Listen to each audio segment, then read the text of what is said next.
Buen día, Martín, ¿cómo están? Muy bien, Guillermo. Nuevamente, Un a ver, el gusto. tema Malvinas es un tema que siempre nos conmueve y que siempre nos interesa tratarlo. Y en este caso tiene que ver con la localización e identificación de soldados caídos en la guerra de Sí, Malvinas como parte de este plan proyecto humanitario ya número 3. ¿Qué es lo que sí. ocurre? ¿Por qué el gobierno británico se niega a firmar esto? Bueno, la respuesta la tiene que dar el gobierno británico, Claro. en realidad, Martín, Ujú. en virtud de que los estados tienen obligaciones de derecho internacional humanitario, surgen de convenciones internacionales respecto de la localización e identificación de combatientes caídos en la guerra. Ujú. Esta es una situación que no vale solamente para la guerra de Malvinas. En todos los conflictos internacionales existen obligaciones para los estados de facilitar la localización de los combatientes que han caído. Y esto es lo que la Argentina durante muchos años tuvo que reclamarle al Reino Unido. Tengan en cuenta que las primeras identificaciones, Ujú. localizaciones se hicieron recién en los años 2017, 2018 y las más recientes en el año 2021. Ujú. Han pasado ya más de 40 años de la guerra y seguimos con esta situación crítica. La impresión que tenemos es que el gobierno británico busca utilizar este tema de las localizaciones de los caídos como una moneda de cambio para otros intereses que no tienen que ver con lo humanitario. Nos hablaron en su momento de su disconformidad con decisiones respecto de vuelos que nosotros habíamos tomado.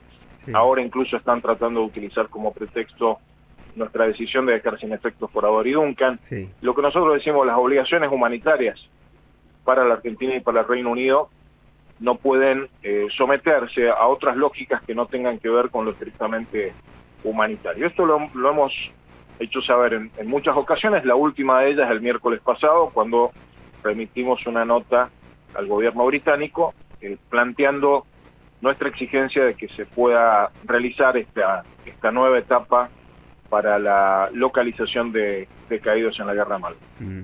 Ahora, dar de baja el acuerdo este que usted mencionó, Forador y Duncan, que por supuesto que era necesario que se dé de baja, seguramente, o uno lo entiende, como usted lo plantea, ¿no? Están utilizando esta cuestión humanitaria como moneda de cambio, seguramente va a generar más dilaciones, por lo menos en las Claro. relaciones próximas.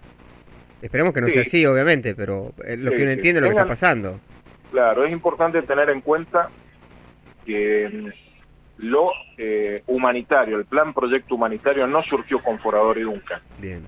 El gobierno argentino desde el año 2012 venía trabajando junto a la Cruz Roja Internacional para conseguir el objetivo de que se produjeran las localizaciones.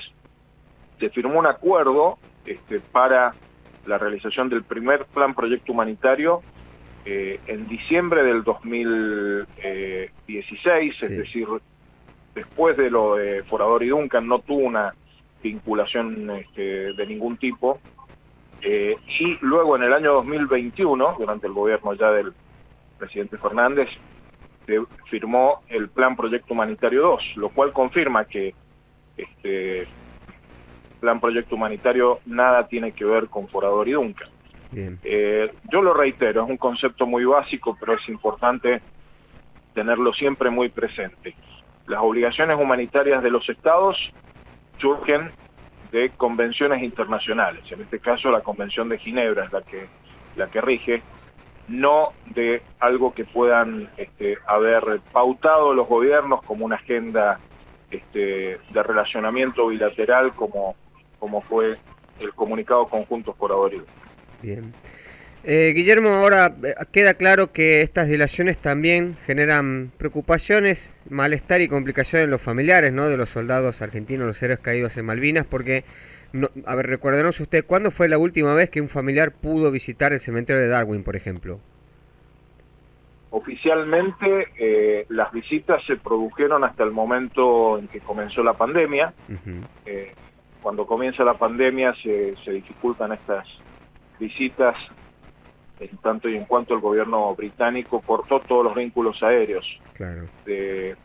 Malvinas no solamente con el continente americano, sino con el mundo, ¿no? Y sí, esta situación se prolongó hasta agosto del año 2022. Les diría que fue el último aeropuerto en el mundo que se habilitó tras la pandemia, con una excesiva, larguísima e inexplicable cuarentena que duró más de 2 años. claro. Nosotros hemos hecho en febrero del año pasado una propuesta para que un contingente de familiares de caídos puedan visitar las islas.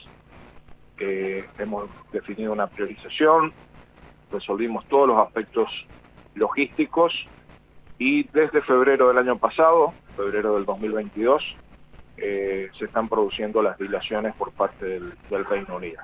Reitero, Sí, intentan hacer valer lo humanitario como moneda de cambio de otras cuestiones que nada tienen que ver. Nosotros eso no lo vamos a aceptar. Estamos insistiendo también con el tema de los vuelos de los familiares, y en el caso de que no logremos que se habilite un vuelo charter como es el que nosotros hemos ofrecido hacer, estamos analizando la posibilidad de que los familiares puedan viajar por el vuelo regular, que es el vuelo Punta Arenas Malvinas con escala en Río Gallegos. Es algo posible, lo que sí no se podría hacer en las condiciones de que sea un solo contingente con la debida asistencia como ocurriría si fuera con un vuelo charter. claro. Claro, ya el operativo sería distinto. Mucho más complicado, mucho más complicado, Bien. sin lugar a dudas. Guillermo, me gustaría que no quede en la nada la decisión que se ha tomado, ¿no?, de dar por terminado el comunicado conjunto Forador y Duncan, que primero que nada es un acuerdo bilateral disfrazado de comunicado que para evitar pasar por el Congreso, eso lo entendemos del vamos, pero Sí. me gustaría que la audiencia entienda por qué era necesario para el reclamo de soberanía argentino sobre las islas dar de baja ese comunicado. En primer lugar, porque el comunicado no contemplaba que se retomaran las negociaciones entre el Reino Unido y la Argentina por las cuestiones de soberanía. El comunicado conjunto Forador y Duncan excluye de sus temarios el tema de la discusión de soberanía, lo cual resultó ser muy funcional para el gobierno británico. En segundo lugar, el gobierno de Macri comprometió, literalmente decía, remover los obstáculos para el crecimiento económico de las islas, lo cual implicaba dejar sin efecto la legislación que sanciona las actividades ilegales pesqueras e hidrocarburíferas británicas en Malvinas. En tercer lugar, se habilitaron una serie de mecanismos, entre ellos los vuelos a tercer país, que iban en contra de la posición histórica de la Argentina, facilitando la consolidación de un régimen colonial en Malvinas, ¿no? Así que creemos que ha sido un paso muy importante dejar de lado esa agenda y proponer una nueva agenda que es una agenda que tiene eje en la cuestión de la soberanía. Bien. Guillermo, muchísimas gracias por su tiempo, muy amable. Ha sido un gusto para mí, un gusto. Que tenga un buen día. Hablábamos con el secretario de Malvinas, Antártida y Atlántico Sur, Guillermo Carmona.